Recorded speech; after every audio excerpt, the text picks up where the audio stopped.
विकसित भारत 2025 या अभियानाअंतर्गत आमची शाळा स्वर्गीय सुधाकरराव नाईक माध्यमिक विद्यालय जमुना तालुका पुसद जिल्हा यवतमाळ मी विज्ञान शिक्षक या प्रोजेक्टचा मार्गदर्शक आमचे विद्यार्थी काही प्रोजेक्ट सादर करणार आहेत त्याचं माहिती अंकुश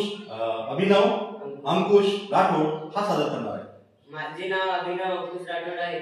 माझ्या शाळेचे नाव स्वर्गीय सुधाकरराव नाईक माध्यमिक व उच्च माध्यमिक महाविद्यालय जमुना। माझ्या टीमचे नाव आहे राम नियोजन।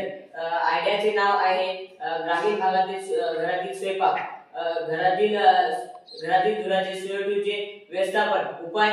यासाठी आम्ही स्वयंपाक घरातील चुलीजवळ किंवा शेगडीजवळ एक चिमणीची व्यवस्था केली आहे।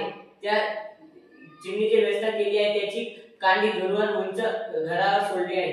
आम्ही केली आहे त्याचं कारण असं आहे की घरात समजा ती चिमणी लावली नाही तर जो आपला CO2 आहे हा घरघर पसरेल आणि या धुरामुळे आपल्याला श्वासाचे रोग होतील, जसे दमा, काही दुसरे काही रोग होतील, तसंच डोळ्यांना पण त्रास होईल आणि डोळ्यांचे पण काही विकार होतील। त्यामुळे आम्ही या चिमणीची व्यवस्था केलेली आहे।